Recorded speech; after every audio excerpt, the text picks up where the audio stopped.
Сәлеметсіздер ме? Бүгін біз Plickers платформасымен жұмыс жасаймыз. Ол үшін браузерге Plickers деп жазайық. Алғашқы шыққан осындай көк галочкасы бар сайтқа кіреміз. Sign up for free батырмасын басамыз.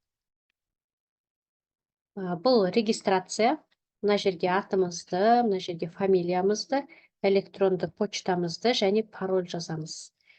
Почта мен парольді өзіңізге блокнотқа жазып қойыңыз, ол керек болады. Міндетті түрде Plickers логині, Plickers пароль деп жазып қойыңыз. Мына мәліметтерді толтырғаннан кейін Continue with email'ды басып кіресіздер. Менде аккаунт бар, сондықтан мен өз аккаунтыммен кірейін.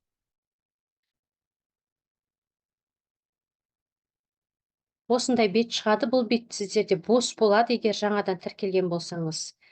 Сол жақта сыныптардың тізімі шығады, осылай. Сыныптардың тізімі, бұл колледждағы группалардың тізімі. Мына жерде папка-папкамен тапсырмалар тұрады. Немесе тапсырмалар жеке-жеке осылай ашық болып тұрады. Енді біз бірінші тапсырма құрып алайық. Ол үшін новый набор дегенді басамыз. Немесе ол сайт ағылшынша тұрса new set деп жазып тұрады. Осы new setқа басып тапсырма құрып алайық. Тапсырманы құрамыз. Сұрағын енгіземіз, жоғары жаққа, төмен жаққа жауаптарын. Дұрыс жауабы егер с болса, с-ның үстінен шертеміз, ол жасыл болып жанады. Екінші сұрақты қарау үшін сол жақта жоғарыда плюс деген батырма бар, соны басамыз. Сұрағымызды жазамыз, жауабымызды жазамыз. Д варианты дұрыс болса, д-ның үстінен шертіп қоямыз. Дұрыс нұсқасын программаға айтып қоямыз. Келесі тағы бір сұрақ құраймыз. Осылай бір құрағында 5 сұрақ құрауға болады. Бір бетке тегін Plickers нұсқасында 5 сұрақ құралады. Бірақ егер сіз бір сыныпқа бір параграфта 10 сұрақ құраймын десеңіз, 2 бөліп жасасаңыз болады. Ол аса 5 тапсырма деген шектеу болғанымен, оны айналып өтіп, көбірек тапсырма құра беруге болады негізі. Міне сұрағымызды жасадық. Безымянный набор деген жерге басып, біз тестіміздің атауын, сыныбын жазамыз. Міндетті түрде жазып отырыңыздар, өйткені барлығында безымянный болып тұрса, онда сіз өзіңіздің тестіңізді керек сыныпқа келген кезде тез таба алмай қаласыз, атауы болмағандықтан. Сондықтан А сынып. Міне 9-шы А сынып деп жаздық. Атау бердік оған.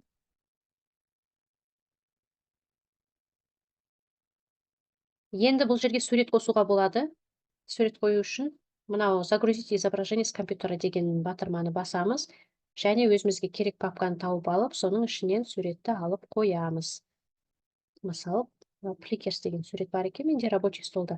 Осындай болады, әдемі тақырыбыңызға қатысты суреттерді жүктеп қойсаңыз, ерекше әдемі болып тұрады. Гидрант болып қояйық. Міне қараңыздар, қандай әдемі. Осылай барлығына сұрақ құрап болғаннан кейін бұл бетті жаба саламыз. Қараңыздар, бұл жерде 2 вкладка тұр, жоғарыда бастапқы бетке қалай өтемін десеңіз, мынаны баса саласыз, бірінші вкладканы. Тест құрап болғаннан кейін, тексеріп қарап шыққаннан кейін, мына бетті жаба саламыз, ол автоматты түрде сақталды. Енді міне 9-шы А сынып деген тест тұр. Енді бізге сынып керек. Сыныпты енгізу үшін сол жақтағы бағанда new class дегенді таңдаймыз. Міне ең төмен жағында сұр болып тұрады, міне new class.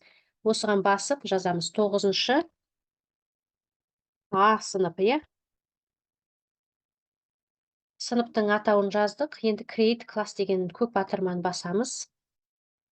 Әрі қарай add students деген бар, add students. Оқушыларды қосу. Осыған басамыз, және мына жерге атауларын жазамыз. Негізінен баланың атын ғана жаза салған жеткілікті. Егер аты бірдей балалар болса ғана фамилиясының бірінші әрпін жазып қойыңыз. Міндетті түрде жазыңыз, өйткені аты бірдей балалар болса, карточкалар ауысып кетеді, жауап нұсқалары ауысып кетеді. Енді баланың аттарын жазайық. Айдана, Айзеретик, Нұрлан,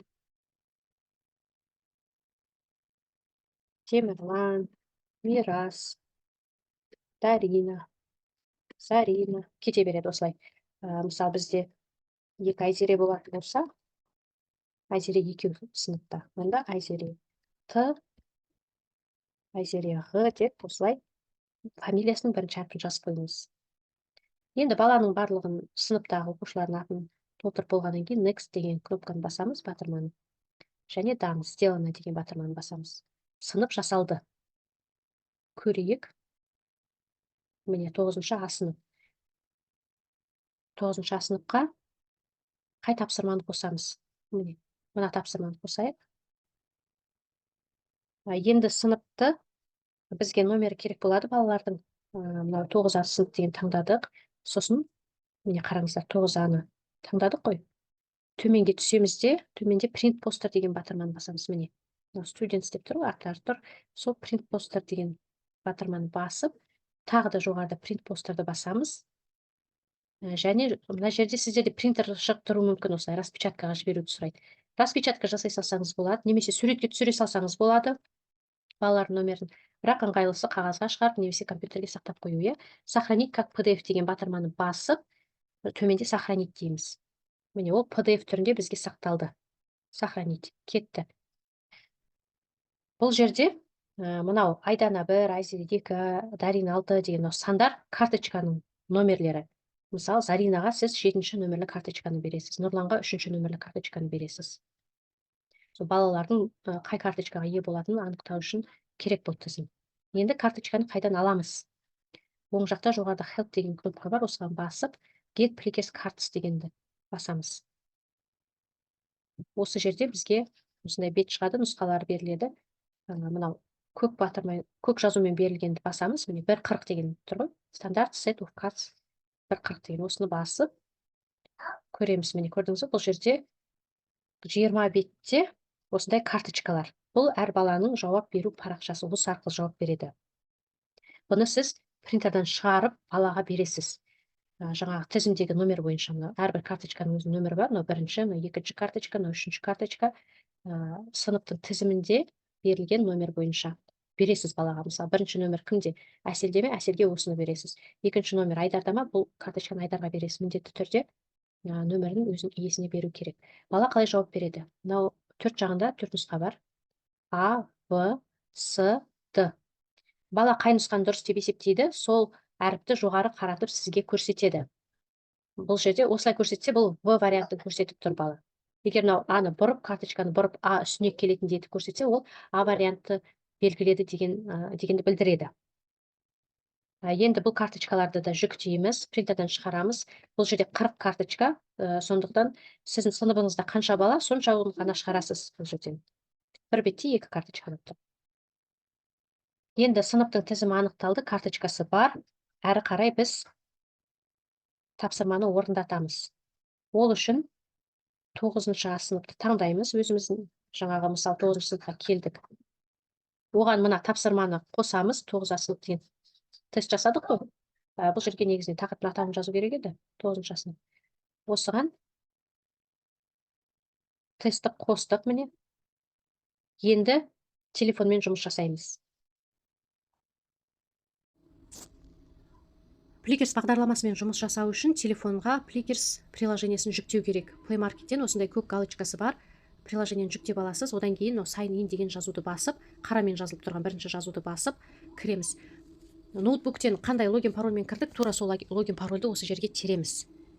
Міндетті түрде ноутбуктегі логин пароль болу керек. Одан кейін sign inді басып кіреміз және өзіміздің тест алайын деп жатқан сыныбымызды тауып, соның үстінен шертеміз. Міне 9-шы сыныпты шерттім. Бұл жерде 9-шы сыныпқа қосылған барлық тапсырмалар, тесттер шығады. Біздің жағдайда бір ғана тест тұр және соны орындаймыз. Орындау үшін тесттің үстінен басасыз. Экранда да дәл осы тест шығады. Яғни интерактивті тақтадан да шығып тұрады. Бұл сұрақ, сіз сұрақты ауыстырсаңыз, ауыстырған сайын ол тақтадан да автоматты түрде сұрақ ауысып отырады. Енді балалардың жауабын алу үшін мынау төмендегі көк дөңгелекті басамыз. Көк дөңгелекті басқан кезде камера ашылады. Міне камера ашылды. Сіз осы камерадан балалардың карточкаларын сканерлейсіз.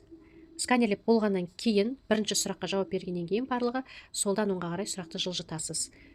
Осы сұраққа да жауап беру үшін камераны басып, камераны ашасыз және барлық карточкаларды сканерлеп аласыз. Осылай барлық сұрақты жасаймыз. Содан кейін телефон бізге керек жоқ, бағдарламадан, приложениядан шығып кете бересіздер, әрі қарай келесі қадам ноутбук арқылы жүзеге асады. Балалардың тестті орындағандағы нәтижесін көру үшін біз сол жақтағы бағандағы score sheets деген жазудың үстіне басамыз. Міне score sheets деп тұр. Таблица результаты. Міне аттары, есімдері. Міне бірдей бала болса, Нұрсұлтан Ж, Нұрсұлтан М деп фамилиясының бірінші әрпін жазып қоясыз.